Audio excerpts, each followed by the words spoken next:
और इस वक्त की बड़ी खबर आपको बता दें, कुश्ती संघ पर खेल मंत्रालय की तरफ से बड़ा एक्शन लिया गया है। सरकार ने नए कुश्ती संघ को निलंबित कर दिया। इस वक्त की सबसे बड़ी खबर आपको बता रही है।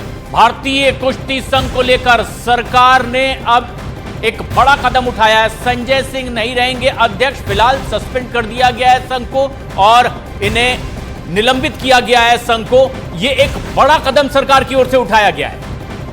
तो पिछले दिनों हमने देखा कि आखिर किस तरीके का विवाद हुआ था, लेकिन इन सब के बीच में सरकार की तरफ से एक बहुत बड़ा एक्शन लिया गया है।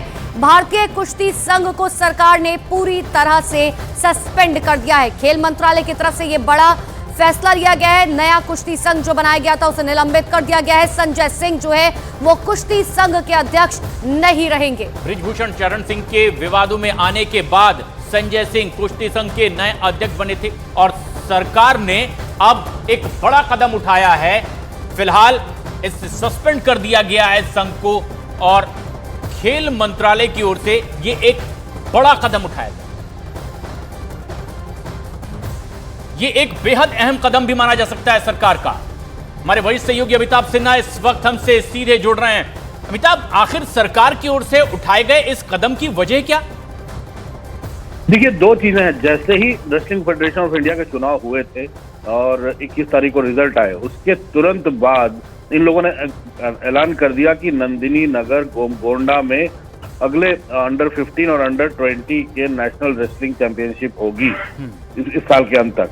ये बिना किसी पहलवानों को नोटिस दिए हुए, बिना किसी राज्य को नोटिस दिए हुए एक तरफा ऐलान किए गए थे।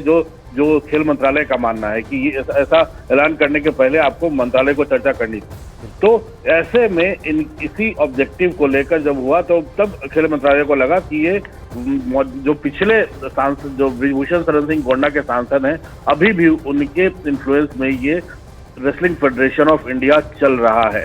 ये सबसे बड़ी बात है जो खेल मंत्रालय ने मार्क की है, जो उन्होंने नोटिस लिया है, संज्ञान लिया है। तो इसके बाद तो उन्होंने ये माना है कि जो नई इलेक्टेड बॉडी है पूरी तरह से फॉर्मर ऑफिस बियरर्स के चंगुल में है, कंट्रोल में है। इसलिए बिजनेस इस फेडरेशन का कामकाज जो है वो अब उनके इन्फ्लुएंस से चलता रहेगा और जो भी उनके खिलाफ जो भी आरोप हैं वो नहीं रहेंगे। इसलिए WFI की सारी गतिविधियां अब सस्पेंड कर दी गई हैं और जब तक क्योंकि अभी रेसलिंग फेडरेशन ऑफ दुनिया भर के रेसलिंग फेडरेशन का भी, इंटरनेशनल बॉडी का भी नहीं हुआ है, तो मुझे लगता है कि अभी इनको सस्पेंड कर दिया गया। यानी जो खिलाड़ियों की शिकायत थी, क्या ये माना जाए कि उस पर संज्ञान लेते हुए ये एक कदम उठाया गया है सुमोटो, और इसके बाद की आगे की प्रक्रिया अब आगे क्या हो सकती है? देखिए, खिलाड़ियों की जहां तक शिकायत है उसकी चर्चा यहाँ नहीं है, लेकिन पहली जो चर्चा है सबसे बड़ी कि उन्होंने तुरंत बिना किसी से सलाह लिए हुए, जब उनके ऊपर इंटरनेशनल रेसलिंग फेडरेशन के का भी जो सस्पेंशन है वो भी निलंबन हटा नहीं है, उसके बारे में अभी तक चर्चा चल रही है।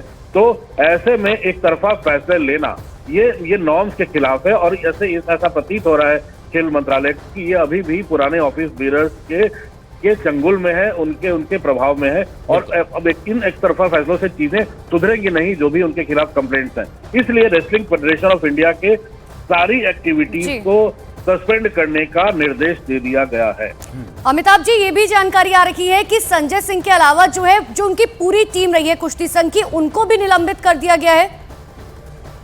पूरी की पूरी, वही तो मैं क्या, रेसलिंग फेडरेशन ऑफ इंडिया की सारी गतिविधियों को निलंबित कर दिया गया है। एक लाइन का ऑर्डर है कि wrestling federation of India has been instructed to suspend all its activities till further orders.